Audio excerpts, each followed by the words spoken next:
Olá, tudo bem? Meu nome é Thaís Jurema e nós estamos no último dia dessa primeira semana tratando sobre direito imobiliário. Algumas questões aleatórias, importantes do direito imobiliário, com o intuito de trazer algumas elucidações em vídeos rápidos, onde nós falamos de vários temas adentrados, inseridos dentro do direito imobiliário.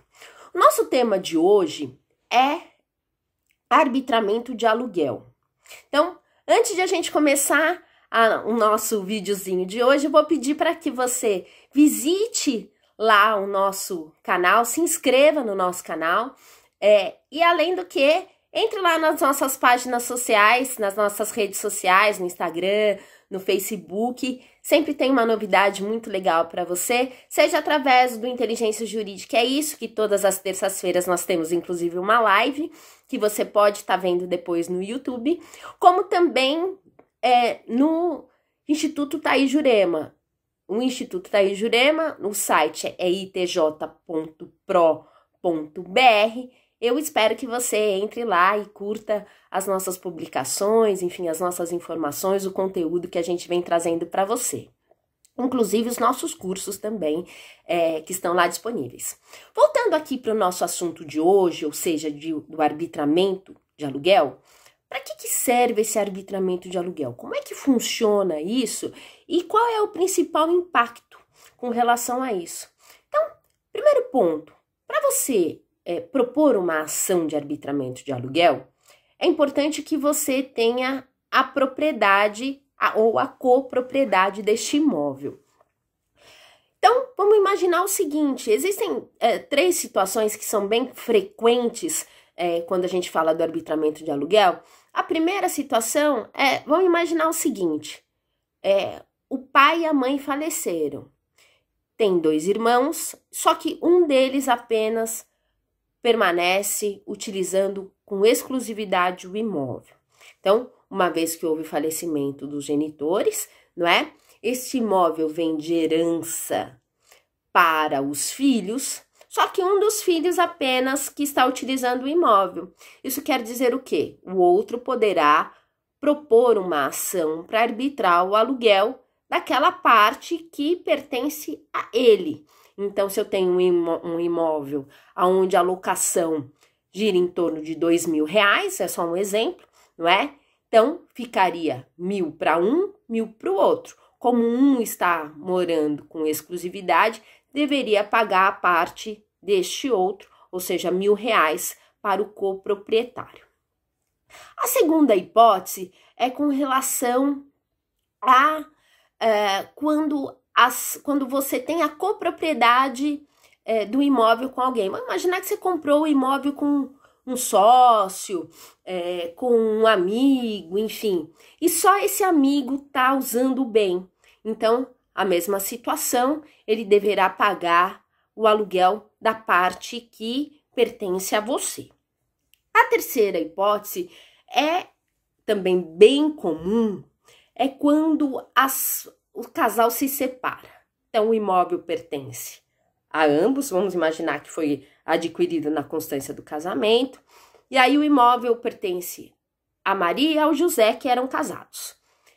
O que ocorre? Com a separação, só o José permanece residindo no imóvel, ou seja, ele utiliza não só da parte que lhe compete, como também da parte da Maria, que teria direito a 50% do imóvel. Isso quer dizer que a Maria poderá ingressar com ação para propor, para que o José pague aluguel com relação à sua parte, né? Outro ponto muito interessante, então, esse é o objetivo e quando é aplicada o arbitramento de aluguel, mas a gente tem um ponto muito interessante. Quando você propõe a ação de arbitramento de aluguel, isso quer dizer que você está querendo fazer uso do bem, não é? Você pode fazer o uso do bem de forma direta ou de forma indireta. De forma indireta, geralmente através da locação.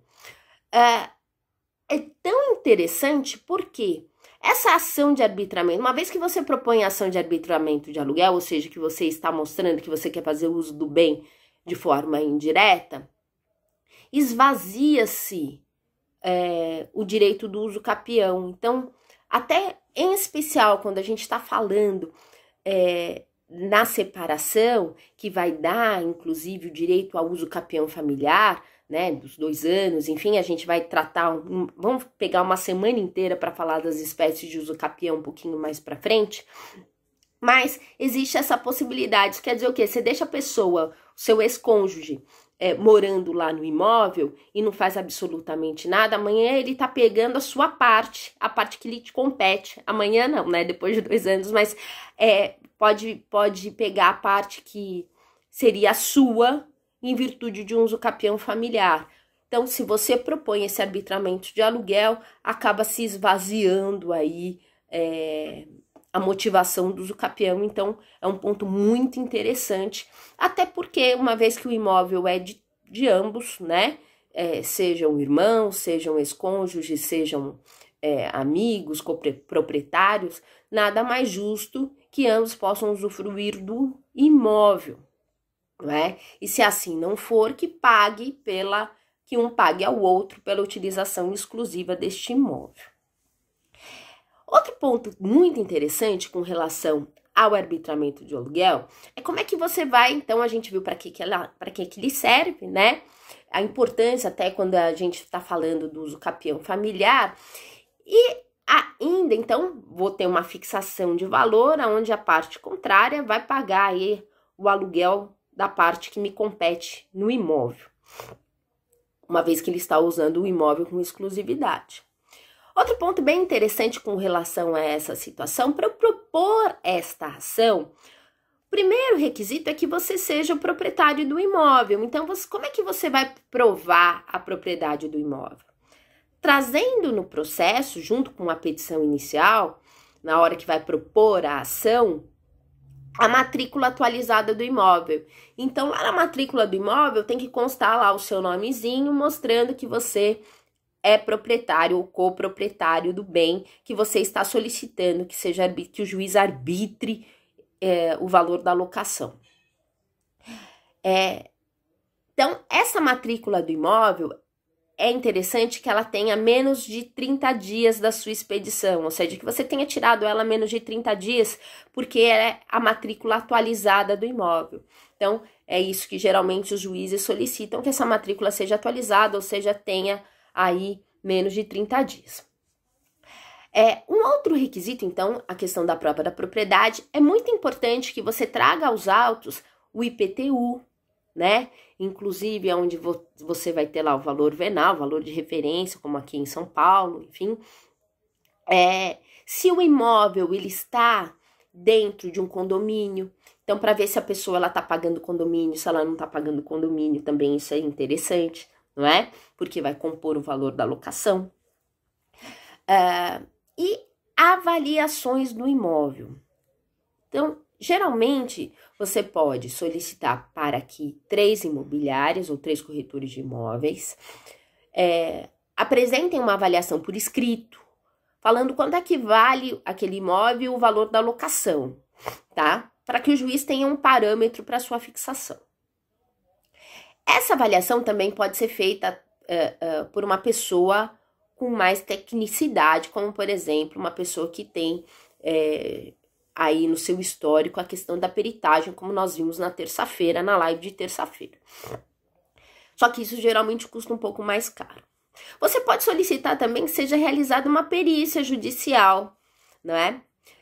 Só que essa perícia, ela não é tão barata, né? E se você não é beneficiário da justiça gratuita, você vai ter que pagar antes de ser realizada essa perícia. Para que você possa propor a ação, você tem que saber o quanto vale. Por quê? Quando a gente fala de ações relacionadas a aluguéis, o Código de Processo Civil, ao atribuir o valor da causa, você deve fixar em 12 aluguéis. Então, você tem que saber qual é aquilo que você vai pedir, e até porque o pedido ele tem que ser certo e determinado. Então, também é muito importante essa questão do valor, de quanto vale o aluguel mensal, para você estipular o valor da causa e para você também realizar o seu pedido certo e determinado, quando a gente fala com a questão processual. É óbvio que o juiz pode arbitrar em sede de antecipação de tutela, ou seja, uma medida de urgência, uma espécie de liminar, um aluguel prévio, né, para que a pessoa já comece a pagar, né, ou ele pode ainda aguardar que a parte contrária tem o direito de exercer aí o seu direito de defesa, se assim o quiser, né.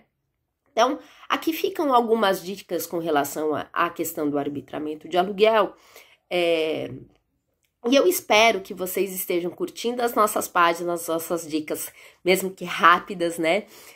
E na semana que vem, a gente vai ter um assunto super interessante, que é o abandono afetivo. Então, o abandono afetivo, ele tem vários requisitos, várias hipóteses, várias situações que ele pode ocorrer, né? Não simplesmente do pai para o filho. E é isso que a gente vai tratar semana que vem. E na terça-feira a gente tem uma live com uma pessoa especialista sobre o tema, que é a doutora Sueli Dias Marinho. Eu espero que vocês estejam gostando. Se inscrevam aí no nosso canal. Tchau, tchau, gente!